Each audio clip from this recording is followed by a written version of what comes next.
If this is your first time, I hope you'll stay.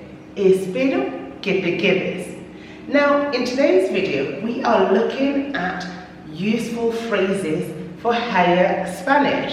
And I know you might look at this and think, oh, well, we've seen this before. That is okay. It's a revision session, and perhaps there might be someone who has not seen this before. So relax.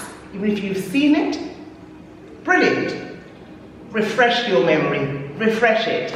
So these phrases are going to be useful for your speaking and for your general expression. I wouldn't use all of these in writing, but most of them you'll be able to. And I chose these because I want you to become a little bit more comfortable using more complex structures and so some higher level words. And so with that, we're going to start, okay? So I love this expression for you because I'm always saying that you need to use the conditional more, you need to get 3 or more tenses in, you need to be comfortable using different tenses. So the first one I've used will ensure that you are getting the conditional in, and it's a complex structure. So, si tuviera más tiempo, okay? I would if I had more time. Si tuviera, look at the si.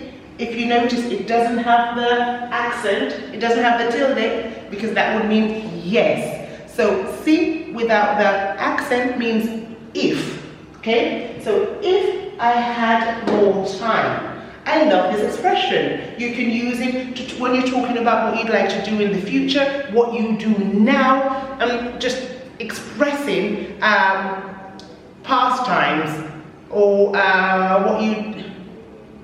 just expressing hobbies and what you're doing now in your daily life. We always use this a lot. If I had more time, I would do this or I do the other. Fantastic expression. What would you do si tuvieras más tiempo? Okay? Use this in your speaking. Si tuviera más tiempo plus the condition. Plus the conditional. Si tuviera más tiempo, visitaría. Visitaría, I would visit. Viajaría. Viajaría, I would travel more.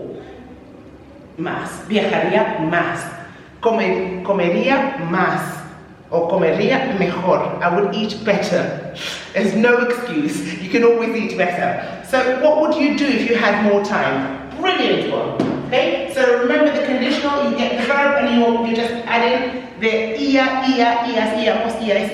on the end. Okay? Brilliant. Nice and easy.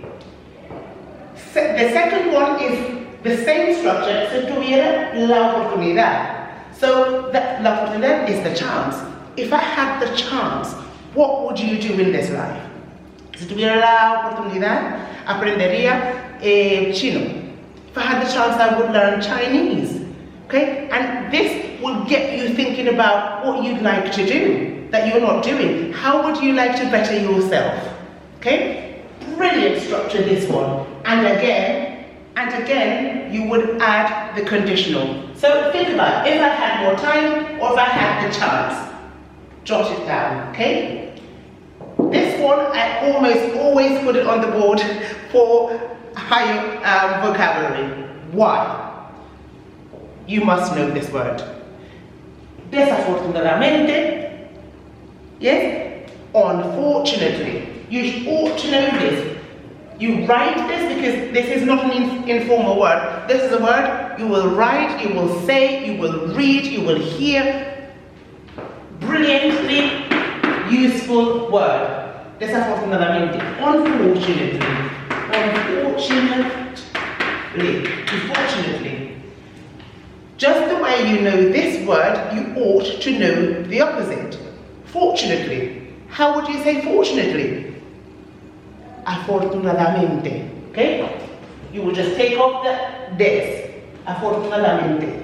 Fortunately. 2 for 1. Make sure you know this because it comes up time and time again and you ought to be using it yourself. Okay? Next, This is more for speaking. I wouldn't write this as much as I would use it for my oral. So, tengo ganas de. It's a little bit more informal, isn't it? It's just another way of saying I want something. I fancy something. Okay? Tengo ganas de salir con mis amigos. Okay? I really fancy going out with my friends. I really want to go out with my friends. So, it's when you want to do something, you fancy doing something. Okay? So you want to. You have that desire to do something. Tengo ganas de pizza esta noche. Okay? I fancy pizza tonight. Okay? That comes from me. I want it. I have that desire for it. Okay? Brilliant. Also, that's very common. So make sure that you get that down. Okay? I put debido a because we keep using porque excessively. Porque. Voy al centro porque tal. It's just so overused, porque. So I've used this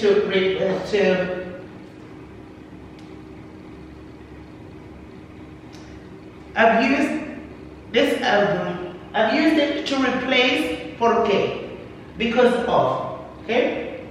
Debido al mal tiempo, tuvimos que quedar en casa, okay?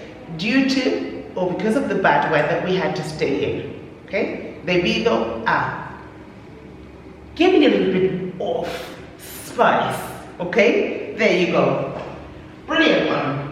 This again, I love this structure, it's a complex structure. Me hubiera encantado. I would have loved to. Again, we use that a lot in English. Me hubiera encantado. Okay, someone was asking me about this yesterday. What's the difference between hubiera and hubiese? There's absolutely no difference. It means the same exact thing. It's the same structure. Because in English we translate it to the same. I would have loved to.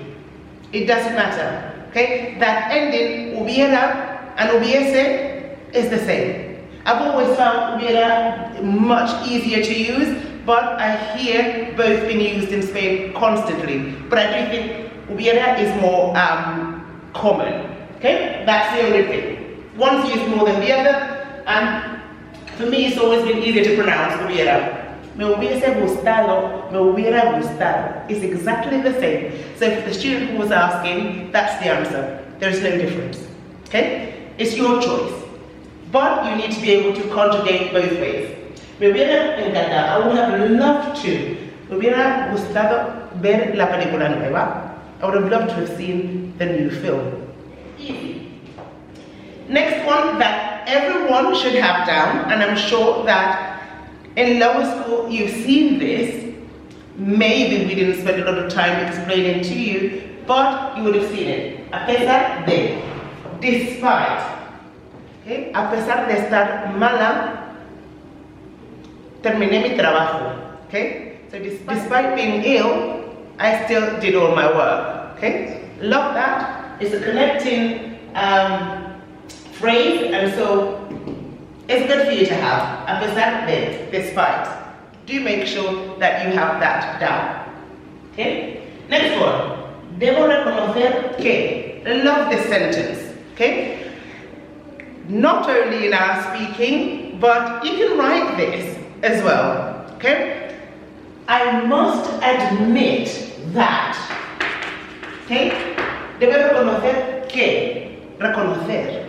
Okay? Reconocer, we always trip up on that because it looks like recognize. However, reconocer means to admit. Okay? Debo reconocer que. I must admit that.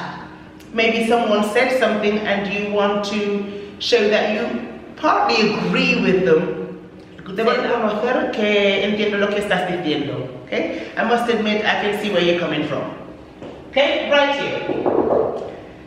Tuve la suerte. So, again, in second tense, tuve, from the verb tener, which is irregular, tener. Tuve, tuviste, tuvo, tuvimos.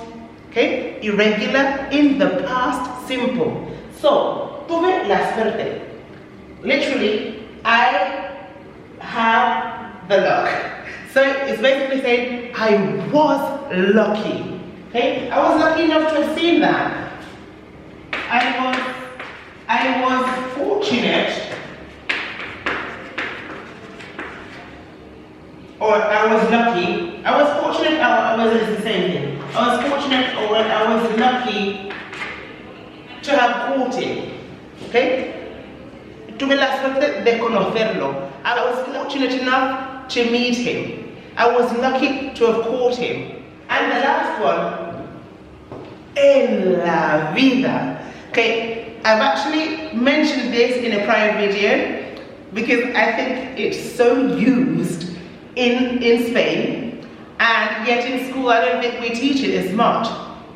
En la vida is the way that, it's the way Spanish people express never. Never, ever, ever. I've never, ever done that. En la vida he oído eso. I've never heard that before. Never. And you've seen the word nunca, but en la vida, word for word, in life. I love it. I love it. This is, you know, this just got this Spanishness about it. En la vida. Finish that sentence. En la vida. Because now you know it means never. That is it for this session, guys. Make sure that if you're doing GCSE or leaving certs, that you know these expressions and you feel comfortable using them. Nice structures, so you're getting a variety of tenses in your speaking, and you'll be okay, and in your writing. So quickly, you can use these for writing: formal, formal, formal. Tengo ganas de, maybe a little bit more informal. Debido a, you can write it, it's formal. Me hubiera encantado, write it. A pesar de, you can write this as well, it's formal. Debo reconocer que, both formal and informal, you can write it and you can say it. Tuve la suerte, you can write it and you can say it. En la vida, I would say it, I wouldn't write it. That is it. Until next time. I hope you're walking away with something more than when you started. And please do not forget to subscribe down below and let me know what you're currently doing in class. Adios.